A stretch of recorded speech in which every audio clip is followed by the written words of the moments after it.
functional game. 10 out of 10. Yeah, functional game. Right. Like I said, this is the game where they knew that if it will be a half-assed product, they would not get away with it. They still managed to screw many things up. But it's a functioning game. I can't say the same about Pixel remasters. Not single one of them is worth buying. Not single one. There is no excuse. They had crappy port of Chrono Trigger with awful fonts. They had Final Fantasy 5 and 6 with awful graphics. What's better than the original? This one...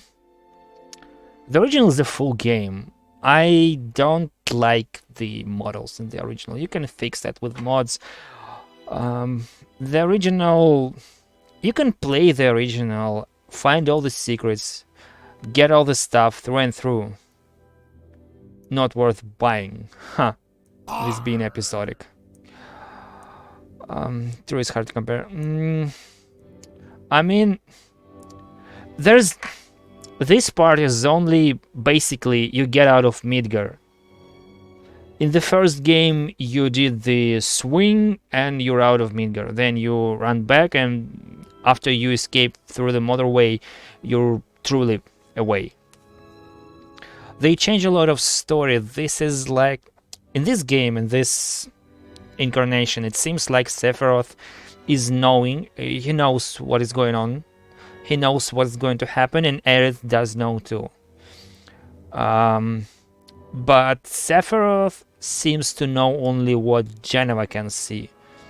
Her end of story. Aerith can see the end of story for the planet. She knows that she'll die if things go as it's supposed to be, and Whispers is helping to preserve the original story, which isn't happening.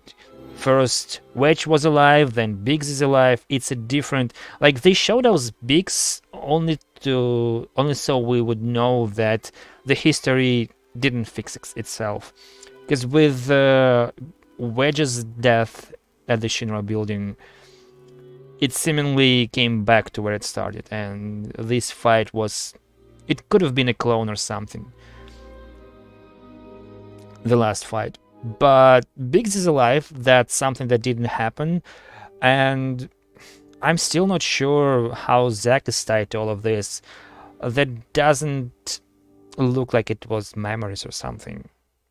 And in the original story, Zack practically brought Cloud to Midgar prior to the beginning of the game. Here it is kind of happening along, I don't know. But returning to your question, is this better? If we say the Midgar section of the original game and compare that to this one, this one is longer, of course, but it's longer due to fillers.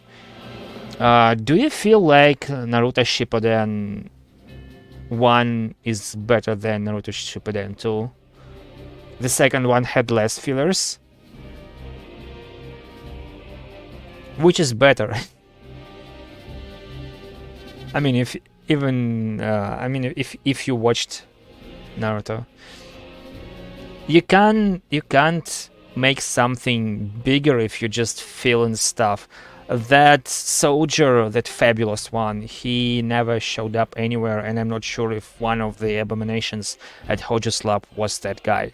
Why even put him there? He's doing nothing, he's just spitting bullshit. It could have been done without him. I don't know. And he wasn't that good of a character anyway. We had the other guy who...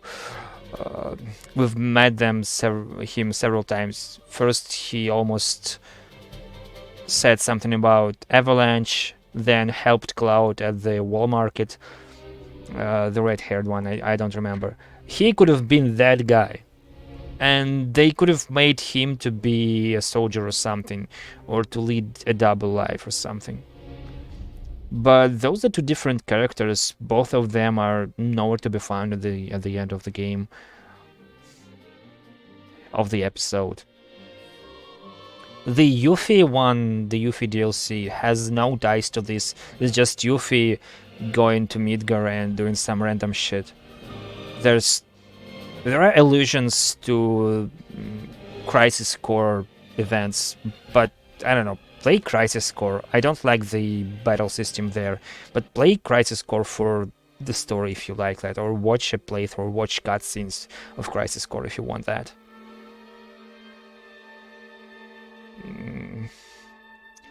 I don't even know. This game is not worth buying.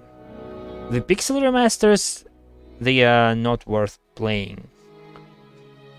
You can go away with even PlayStation ports, even though the PlayStation port of Final Fantasy II was the last one which didn't use MP system. The PSP version did. And it's a different game after that. Here, I like the battle system. Yeah, it's something that should be improved upon, and they can get away with this in any of their stuff. Final Fantasy, Chrono Cross, Chrono Trigger remake, Kingdom Hearts, like take any Square game, you can do this. Release every episode before I play, so maybe then I'm old man in retirement. Maybe. Chapter selection now be unlocked. Open the main menu. I don't want to chapter select. I don't want. Uncompleted quests. Hard difficulty is now unlocked. System play log. Skipping the bike minigame. Oh, I can skip that bullshit now.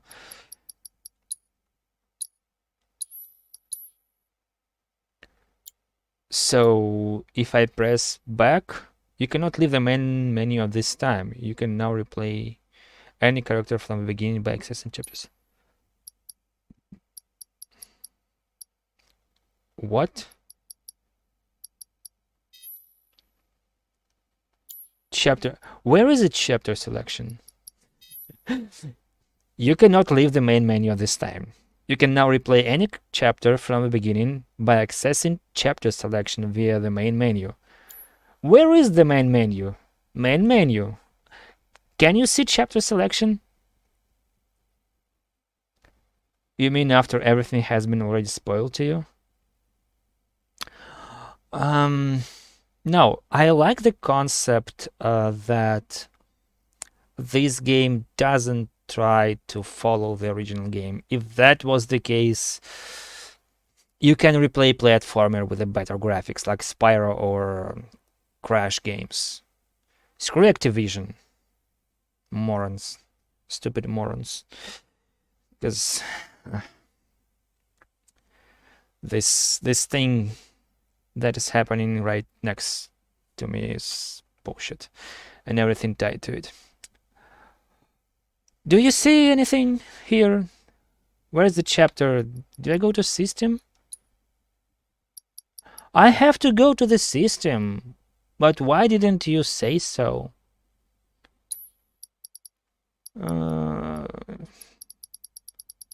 I don't want to do anything. 18 chapters. Okay, so look at this. The destruction of Mako reactor is the demo. This one is really needed to establish what's going on and to drag you in. But this is just it's exactly the same as the original game. Fateful encounters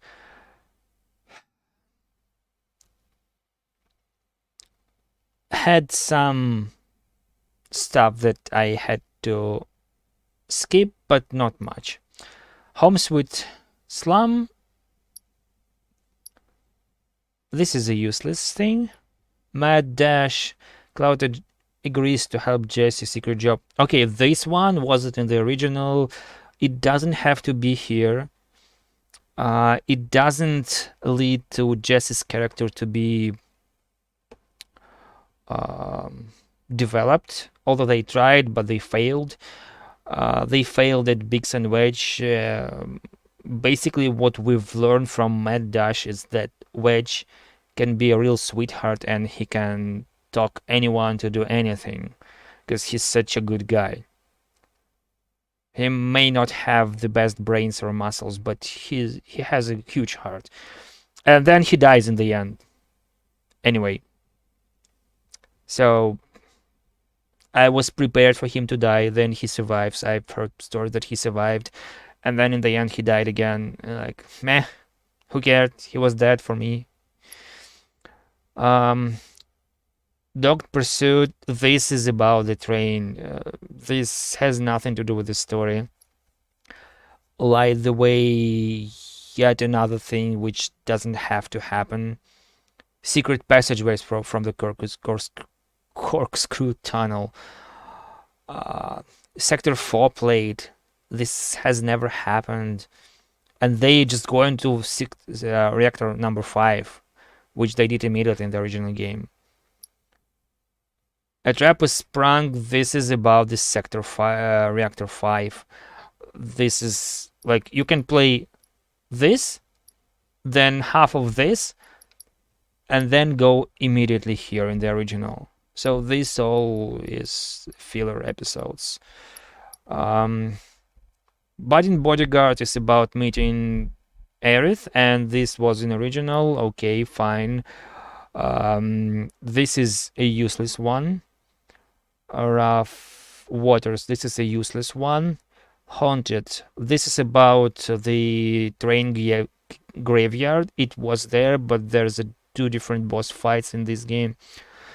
Do you have to fight something? It's a nice addition, maybe, but it has nothing to do with the story. Just the ghost and Aerith seeing something, yet again to prove that Aerith knows what's going to happen to her.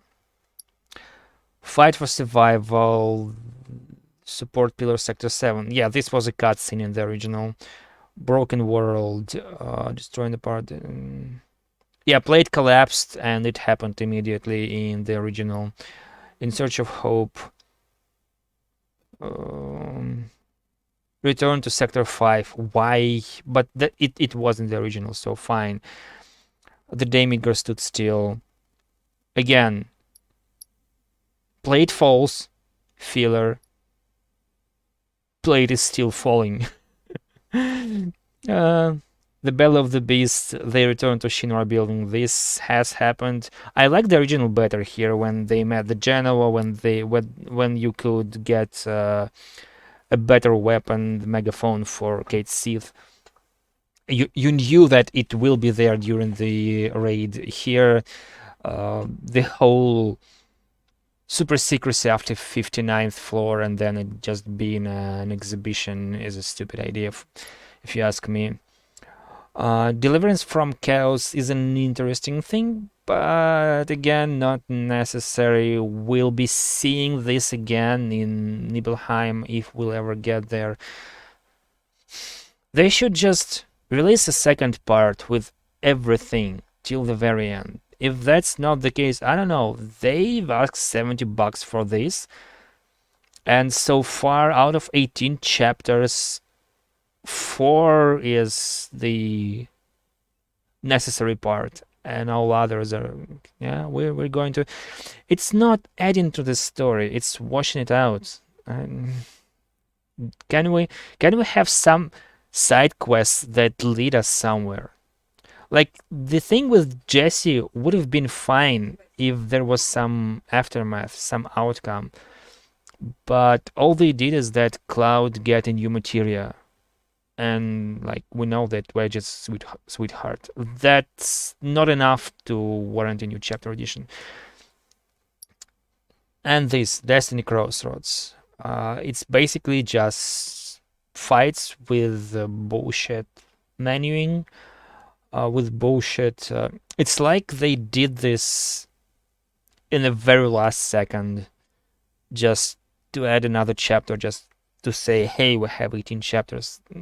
They are not equal. They are different in scope. I'd like this one, Deliverance from Chaos. Should MacLeod himself taking refuge? Yeah, we've went through the Hojo's lab, and this was kinda new, kinda crisis core-y, but it could have been done. Could have been done better, if that's even the right answer.